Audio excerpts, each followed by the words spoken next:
The plane's design team has insulated it with a Faraday shield of metals and various alloys that make it immune to EMPs.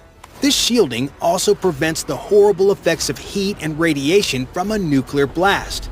Because of this, even if the world is seemingly about to end, Trump could still talk to his military commanders and post memes about Armageddon on Truth Social.